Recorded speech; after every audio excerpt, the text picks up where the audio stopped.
So friends, the point at which a discussion closed in the previous part of the presentation is now taken up as a thread that continues through the English essay in the form of De Quincey's participation in the process, and we once again request Dr. Payal Nagpal to go further in the direction of how the essay was formed in the process of confronting the society of the time. So over to you, Professor Payal Nagpal, again.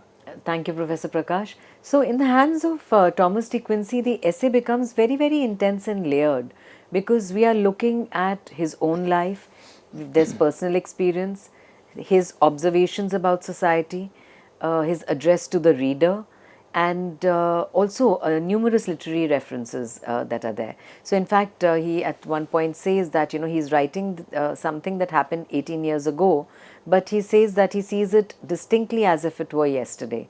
So there is also a kind of objective distance that he uses. And two very interesting episodes that one can look at in the preliminary confessions.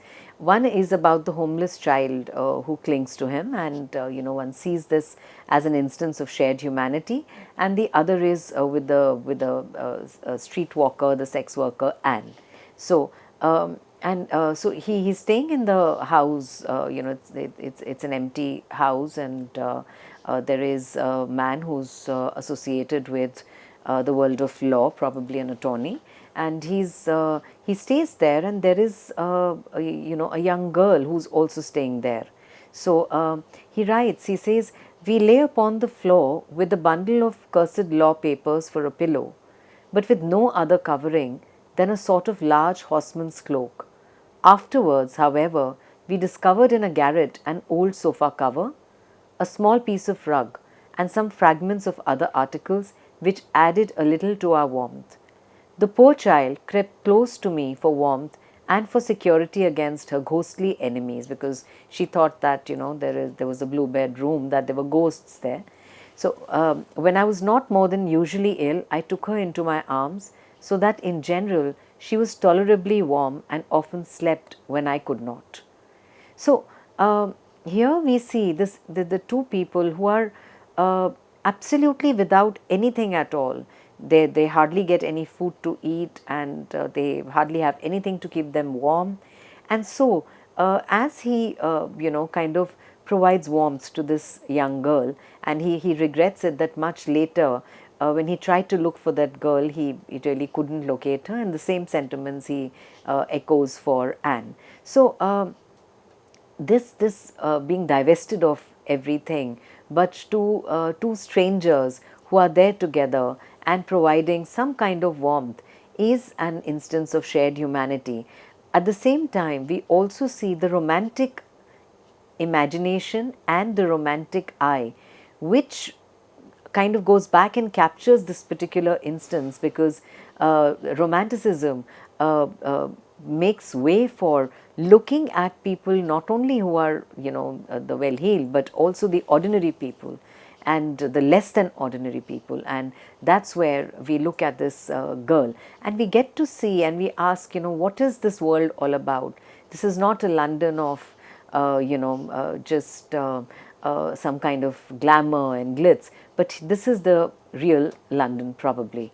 So there is, for example, a critic called Julian North, who writes, his autobiography is founded on a Wordsworthian model of memory, but it is also the story of a bodily constitution, impervious to memory's renovating virtue.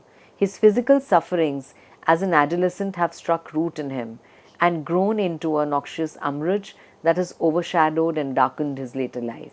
Most significantly, the Confessions subvert Wordsworth's privileging of the natural over the artificial by taking as its setting the city and its theme the artificial paradise of opium. We might agree, we might not agree with this. Whose quotation is this? This is Julian North. Oh.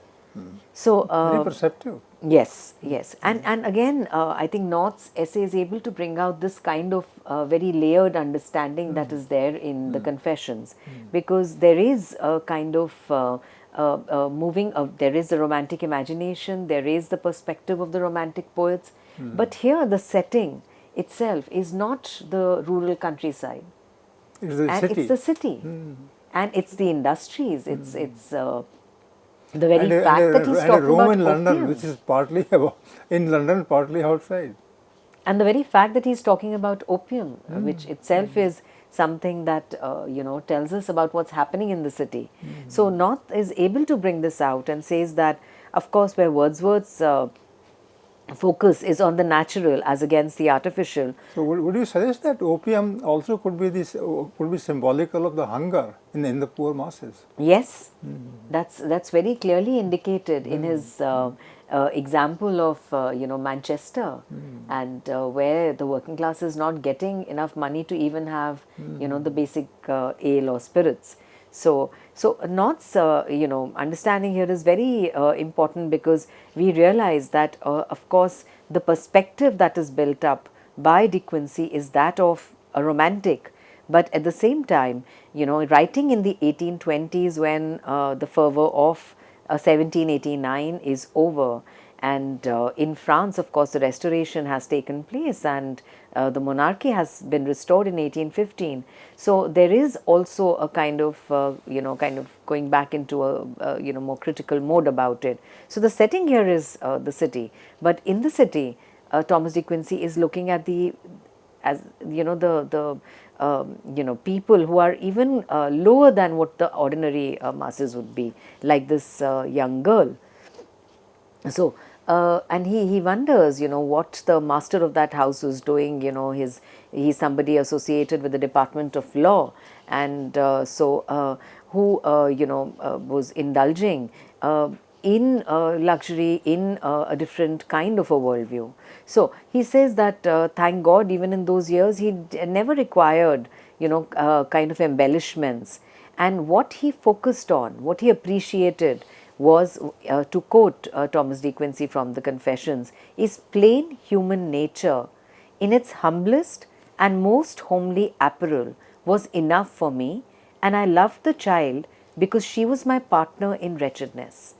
So where the romantic point of view of a focus on plain human nature is retained here, and he says he focuses on what he considers to be the humblest, the most homely apparel, and the child who is a partner in his wretchedness. And he says that, of course, if this girl would be alive, she would be a mother with children and so on. But he rues the fact that he could never trace her. And she had ill health. She must be struck by some disease or something, and there is that kind of vitality that is still there in their togetherness. Yes, and he tries. He goes back to London. He looks for the girl, and he's never able to find her. And similarly, that is the same case is the case with Anne.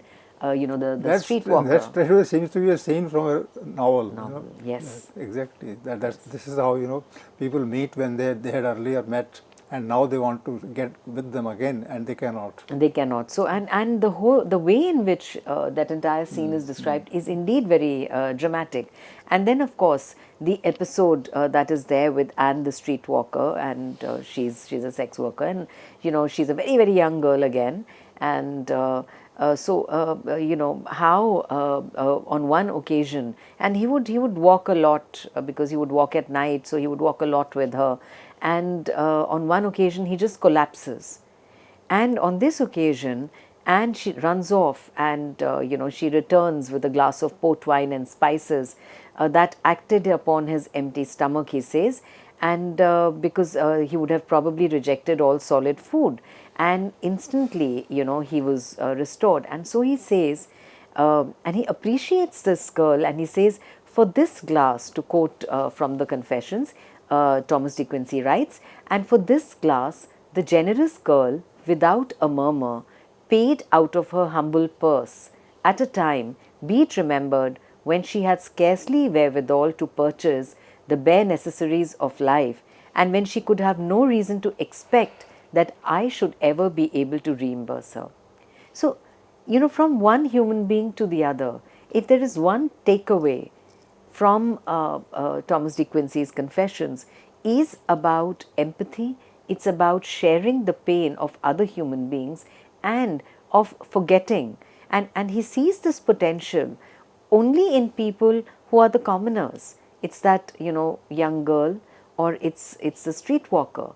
And I'm greatly reminded, of course, about a writer exactly a century later, Bertolt Brecht, who writes about these characters in his plays, and where Manchester is mentioned by De Quincey, of course, in the 1920s and 30s. Bertolt Brecht is also writing about, in The Good Woman of Sichuan, he's writing about these things. Yes, absolutely. So there's a very in vital India, you have connection. lots of examples, in the novels of particularly Sharatchandra Chattopadhyay, who talks about the streetwalkers or brothels and all those things, and see the kind of help he gets from that streetwalker, that Yes, young girl, yes. and she shares, even the little thing that he has, the money and the portion, the drink, and he's able to survive on it, but he can't pay back, as you rightly Yes. said. And she's it's just that little money that she has, and she's already kind of, and this is a different kind of London, and this is where also The underbelly of it's the underbelly, it's the seamy side that we are seeing of London, which is not something, I mean, there is the romantic sensibility always takes you back to that natural stream, to the natural setup, to nature itself. But Thomas de Quincey is constantly taking the reader towards the city to show what the seamy side of London really looks like. And so, to carry this forward, he's How saying, did you capture this kind of, a dichotomy between the nature that is there in the rural landscape, and there's this kind of human nature that's Yes. there in the cities? Yes, and Thomas de Quincey is really, he's focusing primarily on this. It's remarkable, I must say. So, which also tells us that not only is romanticism in a sense changing, I mean, one heads towards a romantic novel. In fact, I'm wondering now, if Thomas de Quincey's Confessions can actually be pitched somewhere between the romantic poets and actually the realist novel, of the early I 19th straight away century. think of Charles Dickens at that point of time. Charles Dickens or a Balzac who's writing about the city again. Yes, yes, absolutely. He says that the stream of London charity flows in a channel which, though deep and mighty, is yet noiseless, and it's underground. So this charity, why is it underground? Because the people who are visible in their, and these of course the references to the upper class here, are not, they probably do not have the potential of showing this kind of humanity. So he says this kind of humanity and this kind of charity is noiseless and underground, not obvious or readily accessible to poor houseless wanderers. And he says it cannot be denied that the outside air and framework of London society is harsh, cruel and repulsive. So what we need to ask about, and also focus on how this kind of writing is very different from the romantic writing that one sees, especially in poetry in the early 19th century. And of course, this connects in that sense more with the phase of realism that is there in England, in France, and these movements greatly influence the writers. So he is focusing on the seamy side, he is focusing on the underbelly and seeing instances of shared humanity, of kindness, of charity, of love in these spaces. And he again, wanted to go back and look for Anne, but he could never locate her. So he says, and a heart that is oppressed with gratitude and so on. He says to pursue thee into the central darkness of a London brothel, into the darkness of the grave. He says he would go everywhere to look for, but he ultimately could not, really speaking, see Anne. So these episodes build up a picture of London that's very different from what could have been imagined. So in this sense, he says that he has had occasion to speak of various patrician friends, but he says that it should not be supposed that he had any pretension to rank and high blood, and he says, thank God that he did not. He says, I am the son of a plain English merchant, esteemed during his life for his great integrity. So he's also reinforcing this idea to somewhere drive home the point that he's not upper class in that sense. And in fact, he refers to Oxford Street as a stony-hearted stepmother. And he says that the stony-hearted stepmother, thou that listenest to the sighs of orphans and drinkest the tears of children at length, I was dismissed from thee. So he leaves this, and he goes elsewhere, but keeps coming back to these moments of kindness that And kept him alive. He's clearly aware of the class division here. Yes. Oxford Street and the life in London that he describes. To call it the stony-hearted stepmother, it almost makes it seem as if the cobbled stones are just absorbing endlessly the tears of children and so on.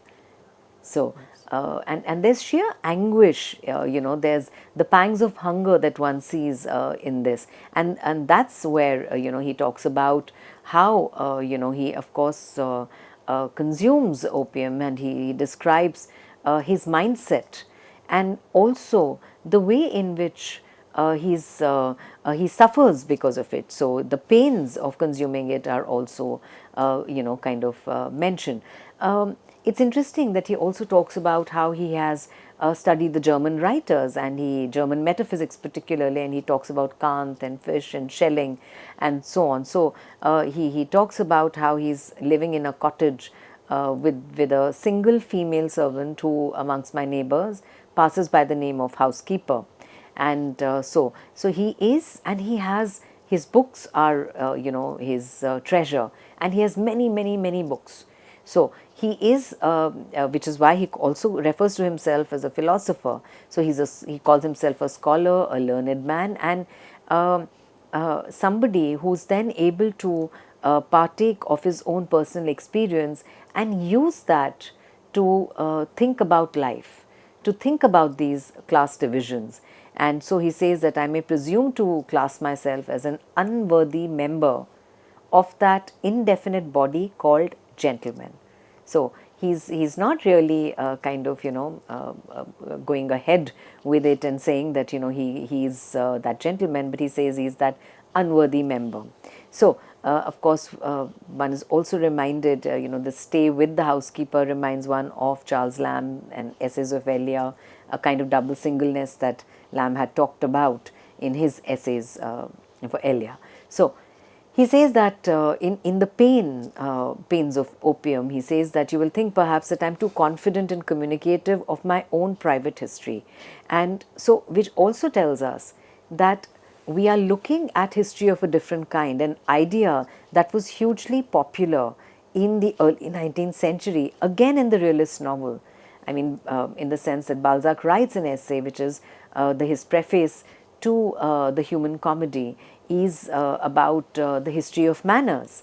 So here too, when he's writing about private history, it tells us how the essay actually becomes a document that is talking not only about history chronologically or history as it develops outside of the individual, but which is where the idea of life writing and an extract from a person's life is significant, because there is this sense of private history. And so he says that he follows his own humors and the trajectory that his mind takes. And so to consider who is listening to me, if I stop to consider what is proper to be said, I shall soon come to doubt whether any part at all is proper. So here again I would request Professor Prakash to comment on this connection between the essay as a document of private history that Thomas D. Quincey brings out. Professor Payal Nagpal, as I was listening to you, there was a reference to not just private history but also to the English essay in the hands of De Quincey himself. So he is talking about, he is aware of the structure of the essay that he is trying to present to the readers, and I think that's a very fine insight into the nature of the English essay. And he is talking about that essay himself in his own hands, forming that kind of comment. So I believe that the scope of the English essay in the hands of D. Quincey widens.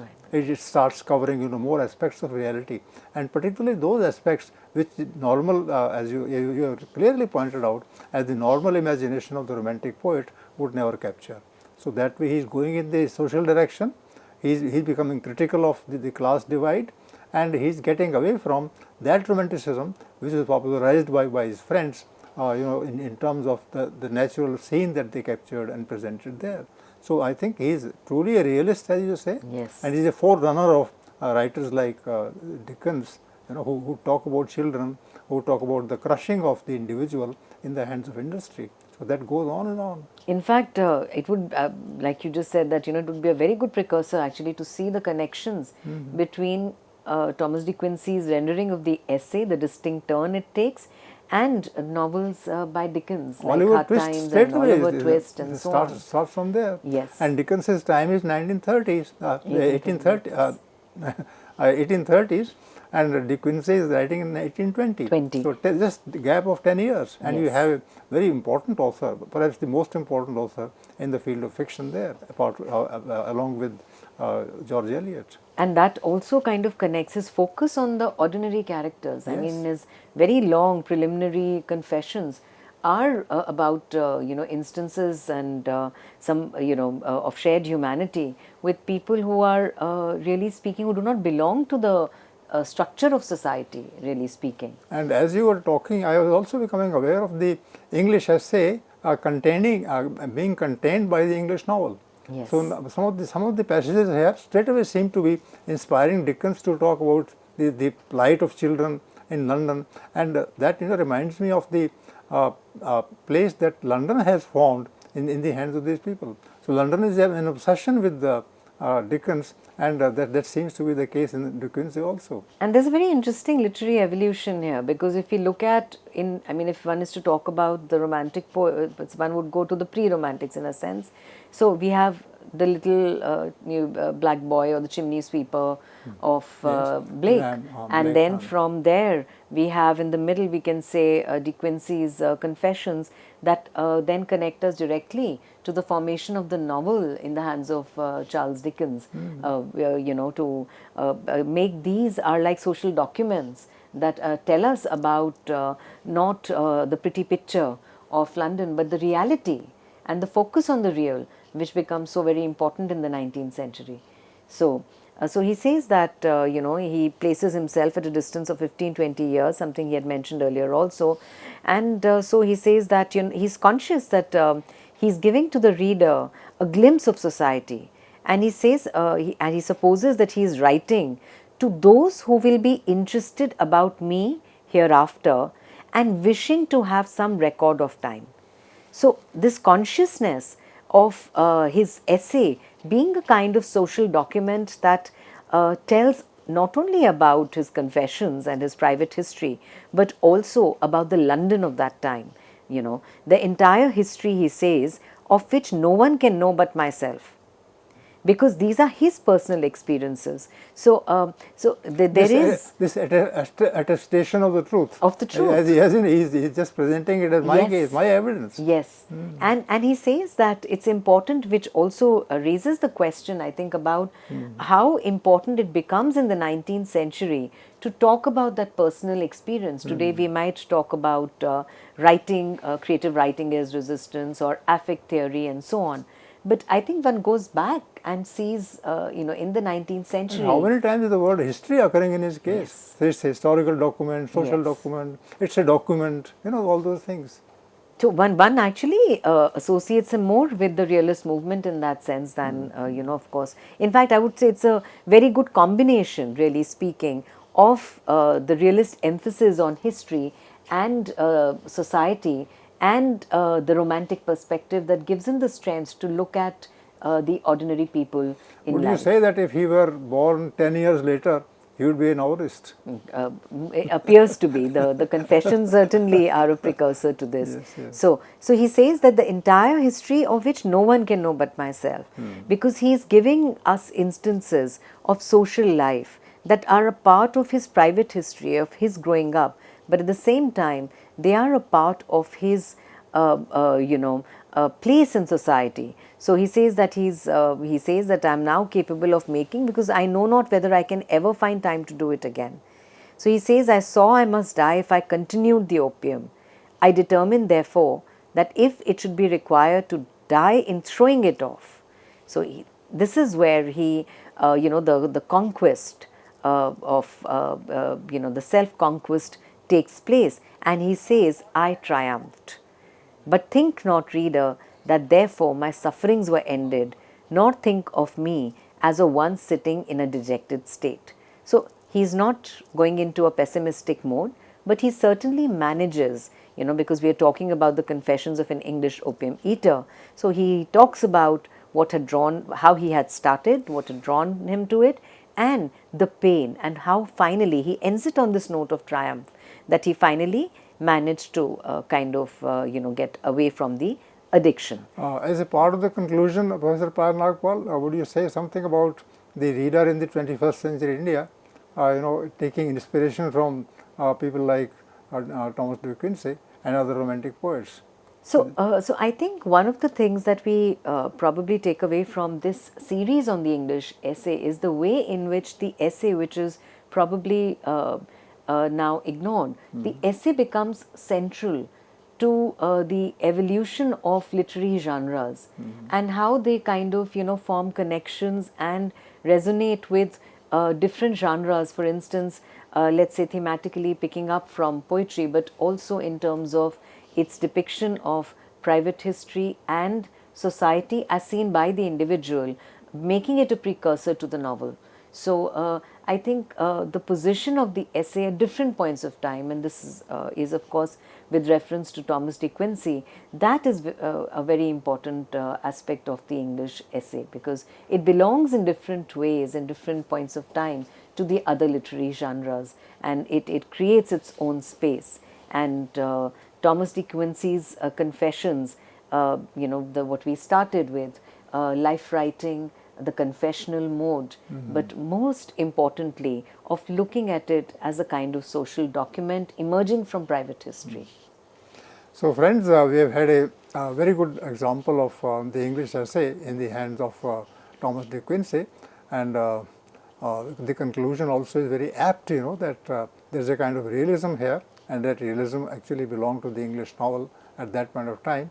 And now, in fact, a realistic novel will never be outdated, because social reality will always remain, and that phase, inspires the Indian reader also to go with Thomas de Quincey, to understand the human processes, the honest appraisal of truth at that point of time. And that's how we have to learn a lot from Thomas de Quincey through the example of his essay that in his hands becomes a comment also on society. So thanks a lot, and Professor Payal Nagpal, you have actually spoken so well about this that the entire 19th century becomes lighted in front of us. So thank you, thanks a lot, and thank you, Professor. I hope readers, you have a lot to mull over, to think about in your own life regarding these people who are ordinary people. They are drug addicts, but they also come out of that and they force themselves on the social scene. Thank you.